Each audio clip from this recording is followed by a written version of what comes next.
The movie begins with Sipowicz reprimanding Lisa Yanish about her testimony, but Lisa interrupts, assuring him she'll tell everything. Lisa then introduces the A Squad members to Sipowicz and the other police officers present. The first member is Diane Weston, the captain of the A Squad cheerleading group. Lisa claims Diane stole the title from her. Lisa had hoped to join the A Squad after spending 4 years on the B Squad. She mentions having a lot of body work done over the summer to meet the A Squad standards.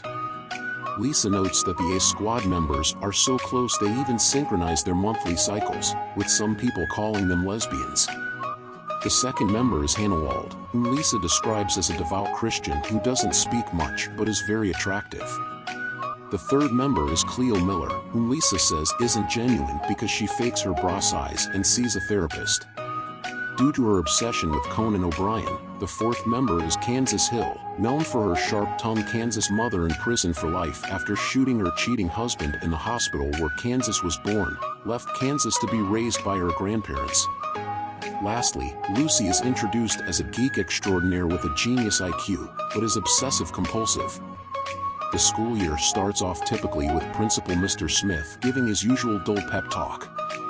The A Squad cheerleaders perform for the students, who cheer excitedly, except for the B Squad members, who watch with hatred and disdain. After the routines, the new star quarterback Jack Bartlett, transferring from Truman High School, is introduced to a standing ovation. Diane performs a stunt to honor Jack, but accidentally knocks him out. Jack wakes up to Diane's worried, beautiful face, asking if he is okay. Diane starts daydreaming about Jack's handsomeness and Jack quickly becomes a school favorite. The A Squad girls are having a nice time in their room, with Diane and Hannah playing a board game.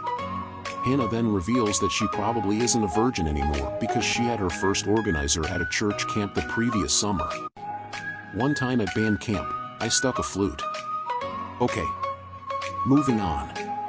Hannah explains that she went horseback riding with the nuns. The horses were trotting really hard and Hannah felt so alive. Later, at the Lincoln High School homecoming king and queen candidacy announcement, Jack is chosen by the football team to represent them. During his speech, he reveals his 3 main goals to become a state senator to lead the Fighting Lincolns to victory in the homecoming games, and to attend the homecoming dance with Diane Weston. This makes the entire school excited. Personally, I would have wished for $1 billion, but go off. Jack and Diane soon become the talk of the school, with many students agreeing they're the perfect match, and their relationship grows quickly. Much later, Jack and Diane are getting ready for the homecoming dance at Diane's house, with both sets of parents present. As Jack and Diane walk down the stairs, their parents cheer them on. Suddenly, Jack announces that he and Diane are getting married. Though surprised, the parents agree with their decision.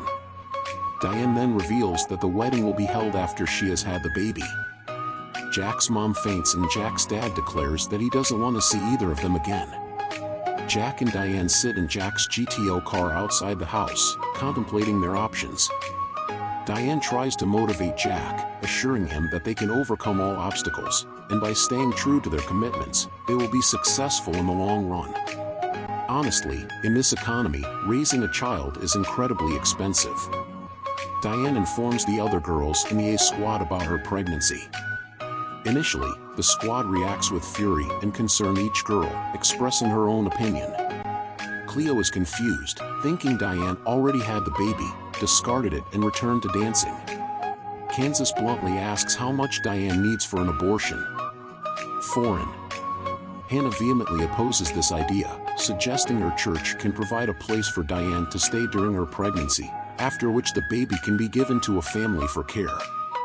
Jack and Diane rent a house of their own after being kicked out of their respective homes. This new chapter in their lives is fraught with challenges. Their first major hurdle is job hunting. Jack gets a job at a guacamole bank, but is fired due to incompetence. He then finds a position at Lucky Plucker, but it lasts less than a week. Jack continues to face job losses until he finally secures employment at a physical Netflix store. One day, while Jack and Diane are shopping, Diane realizes that their remaining money won't sustain them for long. Despite their financial struggles and the difficulty of paying rent, Jack and Diane persevere, balancing their jobs and school. Lisa, who harbors a bitter, one-sided rivalry with Diane, occasionally encounters Jack at the rental store. She tries to win his heart, but consistently fails to capture his attention. The A Squad girls visit Diane, and they are all watching a movie about a bank heist. Suddenly, Diane has an idea to raise money for her baby and fulfill her dreams robbing a bank. It takes her some time to convince the girls to accept her proposal. They decide to watch a series of criminal movies to learn how to rob a bank without getting caught. They all swear not to tell Jack about their plan. Kansas visits her mother in the women's penitentiary for tips on robbing a bank and acquiring weapons. Kansas' mother introduces her to some cellmates who teach the squad how to rob a bank properly, including the codes and ethics of the heist. Following the women's advice, the squad contacts Hank the Terminator Rogers, a bug exterminator who sells illegal arms and ammo. Unable to negotiate prices, Hank offers the guns for free if they befriend his socially awkward daughter, Fern, and include her in their squad. Reluctantly, the squad agrees and accepts Fern into their circle. They train Fern with their basic routines while rehearsing the robbery and their choreography for the winter ball. During winter break, they order doll masks to conceal their identities. During the heist on the eve of the robbery, Lucy backs out because she receives a scholarship to Harvard. The squad is furious, accusing Lucy of violating the National High School Cheerleading Association's Pledge of Allegiance and Conformity.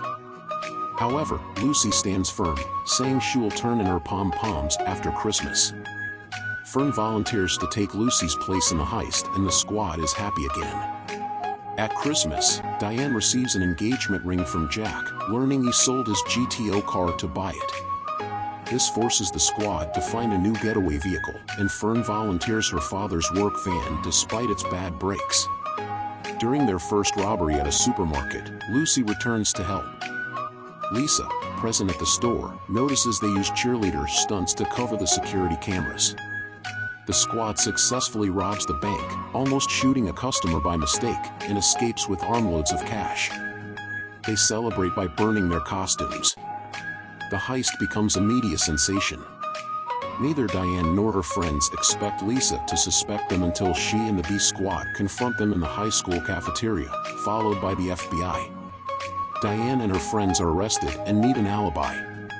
Diane promises to promote Lisa to captain of the A Squad to keep her silent, as Diane is in her third trimester and unable to perform strenuous activities. The group is initially outraged, but eventually understands the decision.